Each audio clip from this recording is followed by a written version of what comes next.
Hey everyone, welcome in CLAT point and let's start today's the Hindu news discussion जो कि CLAT, AILET, DU, LLB, LLM, NLSAT and other law entrance test के लिए important हो सकता है। तो बिना समय गंवाए शुरू करते हैं। कल मैंने आपसे क्वेश्चन पूछा था, बी ऑप्शन इसका सही था।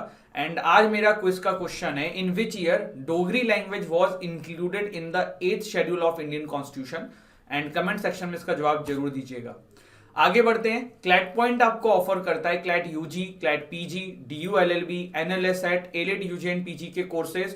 आप इन कोर्सेज में हमारे ऐप से इनरोल कर सकते हैं। डिस्क्रिप्शन में हमारे ऐप का लिंक है। इन कोर्सेज के प्राइजेस भी वहां पे आप जाके देख सकते हैं, बहुत ही रीजनेबल है। कॉन्टेक्ट नंबर भी है, if you have any other query तो आप यहाँ पे कॉल करिएगा। एक बहुत ही दुखद न्यूज आज आई है, तो पहले वो देख लेते हैं। यार, एक 13 साल की दलित बच्ची का यहाँ पे रेप किया गया है एसएचओ के द्वारा। एसएचओ मतलब आप समझ रहे होगे, जिनको हम दरोगा बोलते हैं हिंदी में। और वो बच्ची वहां पे गई थी कंप्लेन कराने के लिए, जो उसके साथ ऑलरेडी एक गैंग रेप किया गया था कुछ लोगों के द्वारा। ये बात ललितपुर डिस्ट्रिक्ट उत्तर प्रदेश की, और बड़ा ये एक ऐसा दर्दनाक इंसिडेंट है, सुबह सुबह जानने को मिला। ये है वो एसएचओ जिन्होंने ये कारनामा किया है, और इनको पकड़ लिया गया है प्रयागराज से। देखो हुआ क्या था, ये जो बालिका थी इसका गैंग रेप किया गया था 5 लोगों के द्वारा, और ये उन्हीं की कंप्लेन कराने के लिए कुछ दिन बाद जो है वो थाने गई थी। तो वहां पे ये कांड जो है ये एसएचओ के द्वारा किया गया। बहुत ही दुखद इंसिडेंट है ये। और जब रक्षक ही बन जाएंगे भक्षक तो क्या होगा। तो वही वाला मामला है कि इंसान पुलिस पे फिर बिलीव कैसे करे। अभी हुआ क्या है, नेशनल ह्यूमन राइट कमीशन ने जो है वो सू मोटो कॉग्निजेंस ले लिया है इस मुद्दे का, और यूपी गवर्नमेंट से, chief secretary and DGP of Uttar Pradesh से रिपोर्ट मांगी है 4 हफ्तों के अंदर। तो ये सारी चीजें थी। आई होप आपको ये वाला मामला जो है थोड़ा बहुत समझ में आया हो। पर समझने की पर्सपेक्टिव से था भी नहीं यार, ये देश दुनिया में इतनी मतलब नेगेटिविटी है और ये इतनी गलत चीजें हो रही हैं, क्या बताया जाए। हम लोग लॉ एंड ऑर्डर की बात करते हैं, आप लोग वकील बनने की बात करते हैं, और यहाँ पे ये देखिए जो लॉ एंड ऑर्डर के सबसे बड़े रोल में होते हैं पुलिस, और पुलिस में भी एसएचओ पद के ये बंदे थे, इनके द्वारा ये चीज करी गई है। तो इनके ऊपर rape, criminal conspiracy, kidnapping and POCSO के सेक्शंस के अंदर अब जो है मामला चलेगा। SC/ST एक्ट भी लगा है। अब आ जाते हैं आज के एडिटोरियल्स के ऊपर। तो यहाँ पे हमने 3 एडिटोरियल आज देखने हैं। एक ना इनविटेबल इंक्रीज करके ये आर्टिकल आया, ये बड़ा इंपॉर्टेंट आर्टिकल है। ये monetary policy committee, repo rate, reverse repo rate, इन सबसे रिलेटेड होगा, हम इसको देखेंगे।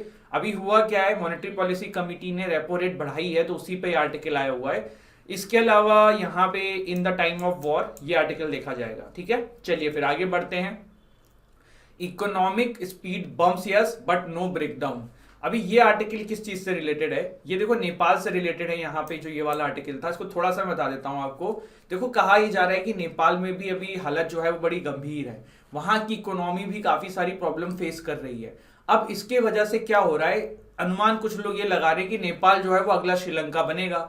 मामला क्या है, देखो नेपाल का जो फिस्कल डेफिसिट है ना वो $80 बिलियन पहुंच चुका है। फिस्कल डेफिसिट मैंने आपको कल भी बताया था। देखो फिर से रिपीट कर देता हूं, जल्दी से इस बात को समझ लो, बहुत इंपॉर्टेंट कॉन्सेप्ट है। जब भी कोई देश ना एक्सपोर्ट कम करे और इंपोर्ट ज्यादा करे तो यही होता है फिस्कल डेफिसिट। फिर से मैं बताता हूं, मान लो कोई कंट्री है, वो ₹2 का सामान बेच पा रहा है और वो ₹50 की सामान खरीद रहा है, तो आप क्या देख रहे हो, ₹48 का उसको नुकसान हो रहा है। अब ये जो ₹2 का सामान वो जो बेच पा रहा है वो उसको डॉलर में बिक रहा है, तो उसके पास $2 आ रहे हैं। और ₹48 का सामान बेच रहा है, मतलब $48 वो उल्टा बोल दिया मैंने, फिर से मैं रिपीट कर देता हूं। अगर कोई बंदा जो है वो $2 का सामान बेच रहा है तो उसको कितने रुपए मिल रहे हैं, $2। और वहीं वो इंसान जो है बाहर से $48 का सामान खरीद रहा है, तो इसका मतलब उसको अपने जेब से $48 देने पड़ रहे हैं। मतलब जो अपना फॉरेन रिजर्व होता है वो कम करना पड़ रहा है। जब तक किसी देश की एक्सपोर्ट एंड इंपोर्ट में सामंजस्य नहीं बैठेगा ना, वहां की इकोनॉमी की हालत खराब रहेगी। अब यहाँ पे नेपाल के साथ ये हो रहा है। इसके अलावा इनके ऊपर डेथ भी काफी सारा बढ़ता जा रहा है। तो ये कारण है जिसकी वजह से नेपाल की जो है ना हालत काफी गंभीर बताई जा रही है, और उम्मीद ये जताई जा रही थी कि श्रीलंका जैसी हालत हो सकती है। अब इस आर्टिकल में जो है ना राइटर ने अपने पर्सपेक्टिव्स लिखे कि ऐसा नहीं लगता है कि श्रीलंका जैसा होगा, वो सब अपने इंपॉर्टेंट नहीं है यार, अपने को पता होना चाहिए देश दुनिया में क्या चल रहा है, दैट्स इट। इसके बाद देखो इन द टाइम ऑफ वॉर, ये बड़ा अच्छा आर्टिकल है। अभी प्राइम मिनिस्टर मोदी जी यूरोप यात्रा पे गए थे, और इस एडिटोरियल के थ्रू ना आपको पूरा यूरोप यात्रा में जो जो चीजें थी ना, सारा पर्सपेक्टिव था, सब कवर हो जाएगा। चलो देखते हैं। सबसे पहले देखो 3 नेशन की visit to Europe Modi ji गए थे अभी, है ना। And it came to end when the end of the cold war. Crisis since the end of the cold war. क्या लिखा हुआ है, मैं इसको तो पढ़ देता हूँ, थोड़ा सा कंफ्यूज हो गया जो लिखा हुआ था वही बोलने में। बेसिकली यहाँ पे कहने की एक करी जा रही है कि देखो, जब कोल्ड वॉर खत्म हुआ है उसके बाद अभी जो है फिलहाल सिचुएशन जो है वो बहुत गंभीर हुई है। उससे बीच में कभी इस तरीके की सिचुएशन नहीं आई थी, but after the cold war now the Russia and Ukraine crisis की वजह से काफी सारी प्रॉब्लम्स देखने को मिल रही है। इसी के बीच में prime minister Narendra Modi 3 nations visit to Europe comes at the time and the continent is facing its biggest security crisis. Germany में प्राइम मिनिस्टर मोदी जी जो हैं वो चांसलर ओलेफ स्कॉल्स से मिले थे और दोनों के बीच में 10 बिलियन यूरो, यहाँ पे डॉलर नहीं होगा यार, यूरो फॉर बायलैटरल कोऑपरेशन की बात हुई है। मिस्टर मोदी जी ने अटेंड किया है इंडिया नॉर्डिक समिट, जिसमें Denmark, Norway, Sweden, Finland and Iceland के लीडर्स आए थे। प्राइम मिनिस्टर मोदी जी ने पेरिस में जाएंगे, फ्रेंच प्रेसिडेंट इमैनुअल मैक्रोन के साथ भी मिलेंगे जो अभी रिलेक्ट हुए हैं, अभी जल्दी ही वापस से आए हैं। रशिया इन्वेजन ऑफ यूक्रेन की बातचीत इनडायरेक्टली बहुत लोगों ने कोशिश करी, लेकिन मोदी जी ने उस पर एक ही बात बोली है, उन्होंने ये कहा है कि यार डायलॉग से ही चीजें सॉर्ट आउट होंगी, ये वॉर किसी की मदद नहीं करेगा। अब देखो, मोदी जी की विजिट तब आई थी जब president of European Commission Ursula von der Leyen जो है वो विजिट करने आई थे इंडिया के अंदर, तो ये भी एक मसला है। तो इसी के बाद मोदी जी गए थे इस ट्रिप पे। अभी देखो ना, ये ऐसा क्यों हो रहा है, देखो हम ना रशिया के साथ खड़े हैं, लेकिन हमें हमारा जो रिलेशन है ना वो यूरोपियन कंट्रीज के साथ भी बना के रखना है, क्योंकि अब ये जो रशिया यूक्रेन जो मामला है ये एक दिन का नहीं है, लंबा चलने वाला है। तो हमारे जो गवर्नमेंट है ना वो ये भी कोशिश कर रही है कि हर तरफ से चीजों को बैलेंस, चेक एंड बैलेंस करके चला जाए। इसके अलावा देखिए, अगर ये भी देखा जाए तो नॉर्डिक 5 जानते हो कंट्रीज कौन सी होती हैं? नॉर्डिक 5 कंट्रीज होती हैं Finland, Sweden, Norway, Denmark and Iceland. तो अभी क्या है ना, नॉर्डिक 5 की 2 कंट्रीज थी जो काफी समय से चाह रही थी नेटो का मेंबर बनना, जिसमें एक का नाम है स्वीडन, एक का नाम है फिनलैंड। काफी समय से ये लोग ना थोड़ा थोड़ा रुक रहे थे कि यार नहीं करते हैं, चलो कोई बात नहीं, किसी को बुरा लग जाएगा, रशिया को बुरा लग जाएगा। लेकिन अब जो है ना, माना जा रहा है कि 2 हफ्ते के अंदर अगले ना स्वीडन एंड फिनलैंड नेटो का पार्ट बन जाएंगी, क्योंकि अब सभी को सिक्योरिटी थ्रेट लग रहा है, सबको रशिया से डर लग रहा है। तो ये एक समस्या है। तो ये अभी जो फिलहाल देश का सिचुएशन है, विश्व का सिचुएशन है। अभी देखो, जर्मनी की हम थोड़ा सा बात करें ना, तो जर्मनी का भी रशिया के साथ काफी सारा इकोनॉमिक टाइज है, बहुत ज्यादा नेचुरल गैस के लिए डिपेंडेंट रहता है। जैसे कि हम डिफेंस के रशिया पे रहते हैं, वो 40% of its gas import from Russia. तो इसी वजह से जो अभी यूक्रेन को ना जर्मनी डायरेक्टली इतने हथियार सप्लाई नहीं कर पा रहा है जितना और आपके यूरोपियन कंट्रीज कर दे रहे हैं या फिर जो यूएस कर दे रहा है। तो ये भी एक चीज है। बात करते हैं इंडिया की, तो इंडिया को जो है ना इस अब पॉइंट पे देखा जाए तो देखो क्या है, इंडिया के सामने ना 2 प्रॉब्लम है।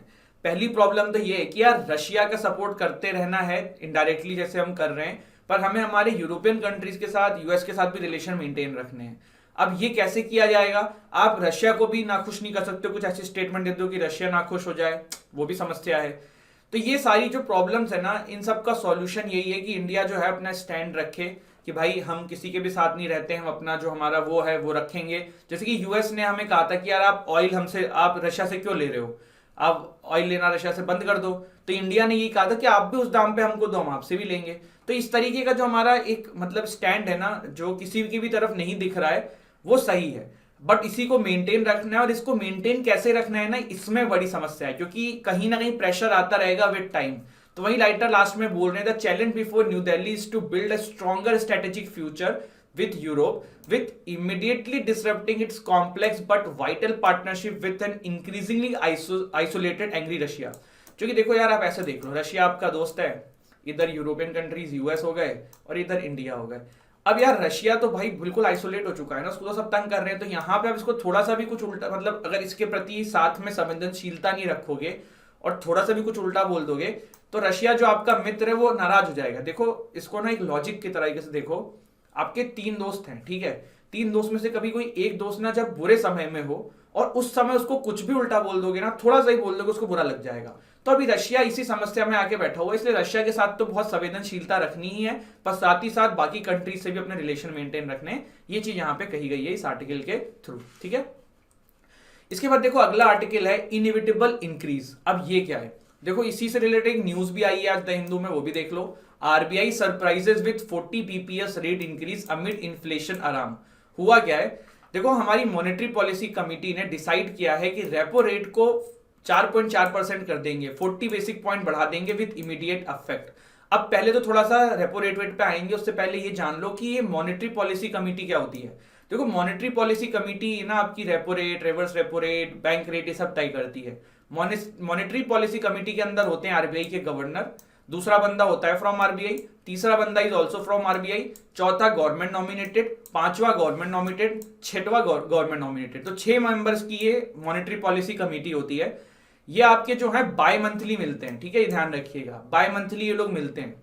इसके अलावा मॉनेटरी पॉलिसी क्या होती है, मैं वो डेफिनेशन से क्या करना है। अब देखो जब भी हमारे देश में इन्फ्लेशन होगा उसको काउंटर करने के लिए आरबीआई क्या करता है, मनी सप्लाई कम कर देता है, और जब भी डिफ्लेशन होता है तो मनी सप्लाई बढ़ा देते हैं, ठीक है। अब देखो बैंक रेट क्या होता है, bank rate is the rate at which bank takes money from the RBI, ठीक है।